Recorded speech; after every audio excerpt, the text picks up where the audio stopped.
First off, I'm making this video for a class, so this is not going to be my normal content today at all. So if you don't want to see my homework, click off this video right now. But if you want to see my homework, then keep on watching and we'll talk about the history of smartphones over the past several years.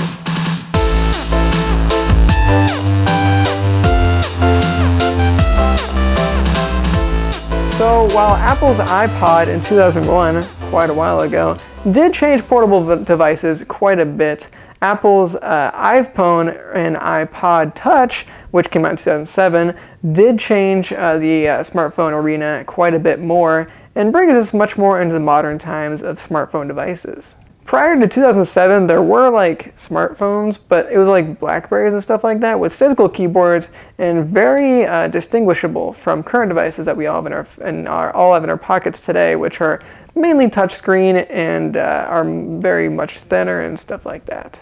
So following Apple's success in 2007 with the iPhone, Google followed very shortly in 2008 with the Android operating system, and then Microsoft followed suit once again with Windows Phone 7 in 2010. So clearly the mobile market has just exploded at the end of the first decade in 2000.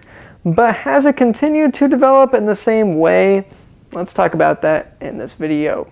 In some areas of smartphone development, it really has come a long way, and we'll talk about that. But in other areas, it's just really not changed at all, which is also pretty shocking, to be honest. So one example of a product of a part of the phone that has come a long way is the processor itself. So for example, the iPhone 3GS had a 600 megahertz processor, which pales in comparison to anything these days.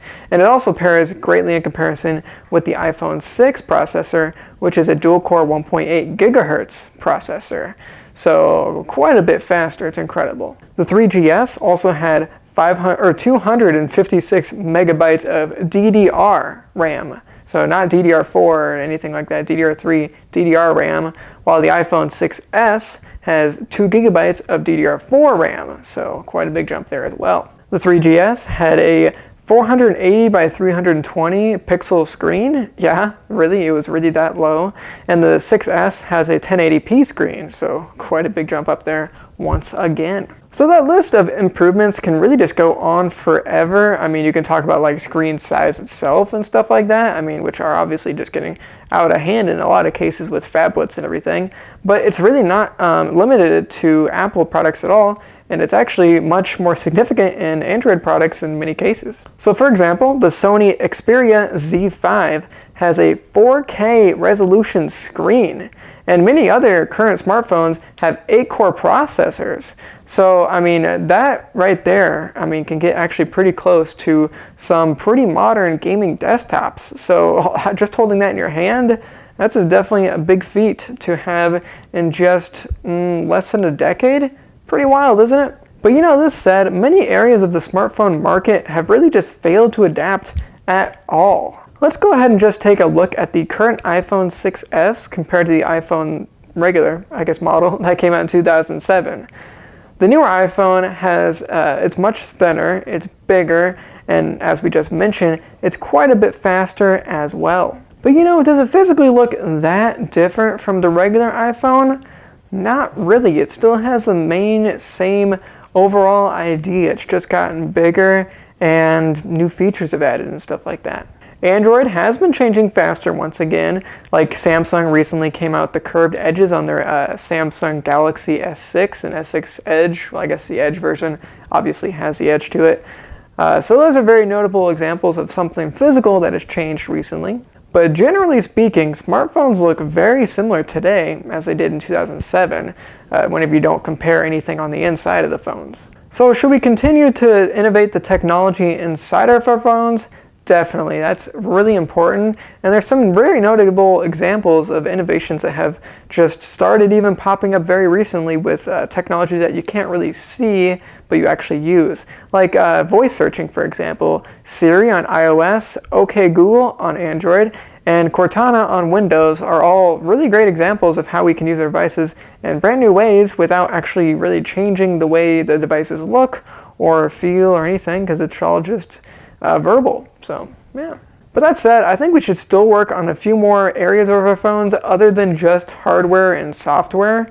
we need to work on the actual physical outside and everything, and how we really use the devices a lot more, in my opinion. So virtual reality, or VR as a lot of people, shorten it, it's just starting to make waves with Oculus Rift, for example. Let's see, HTC Vive came out recently. Well, it's not out yet, I don't think. But all those are very important areas of virtual reality that are just starting to make their way into the mainstream, and that could make its way into mobile as well, which would be very interesting. But just because something sounds great, it doesn't mean it's always the perfect idea, and it's maybe not the best idea to implement it that way too. So as we saw with Google Glasses, they look pretty stupid. A lot of people liked it at the beginning because it's a very cool idea, carrying around a computer and glasses, and you can take pictures without even really having to pull out your phone or anything like that. But obviously, a lot of people didn't like the way you looked with it. You just kind of look stupid. And it's not the way the technology should be implemented, at least if we want to actually take advantage of it. And Microsoft just came out with their own VR-like device. It's called HoloLens, if you guys haven't heard of it. It does look a little bit dumb, the actual device you wear at the moment, but it's a very awesome idea. It could work a lot better than Google Glasses if we actually work on the physical design of it. But actually having images projected on our physical environment could totally change the way that we look at our world and everything, and look at our electronic devices. So that's definitely a next area that we could possibly work our way up in society, I guess, with our smartphones. But we'll just kind of see how it goes with HoloLens, and we probably need it on the desktop side of it before we go to the mobile side of it. So overall, smartphone technology sure has advanced a lot since 2007. I mean, it's really just incredible how much faster phones are, how much more useful they are, and really how much we've come to depend on them as well. I mean, who doesn't have a smartphone in their pocket all the time? And now you can just Google whatever you want to, whenever you want to. It's pretty dang crazy. It really has changed the way we live our lives. But hardware and software have really advanced a lot, but the way we actually physically, I guess, touch our phones and everything like that, and the way the phones look and everything really hasn't changed a whole lot. So maybe this area has fallen behind, or maybe we just don't really care about it. Maybe that's why it hasn't been changed. But I think there's areas we could definitely improve upon, including VR and maybe the way our phones look and stuff like that. Maybe it'd be nice to have phones that look different every once in a while. And that pretty much finishes up this video. Thank you guys for watching. I hope this didn't bore any of my regular viewers. If you guys continued to watch this video for some reason, it was kind of a cool idea, I guess, but I'm sure most of you guys were probably like, why aren't you coming out review? What are you doing here? Just managed to make a video for a class, my senior seminar, so don't hate me too much for it. Keep sticking around because I got reviews, giveaways, and unboxings and all that cool stuff coming out in the future. But if you guys want to drop a like on this video, be sure to do it. If you don't, then I don't really care. But, subscribe to my channel if you want to see reviews and stuff like that in the future. But I'll see you guys later. Have a crazy day, because I probably shouldn't curse in this video like I normally do. Peace out, guys.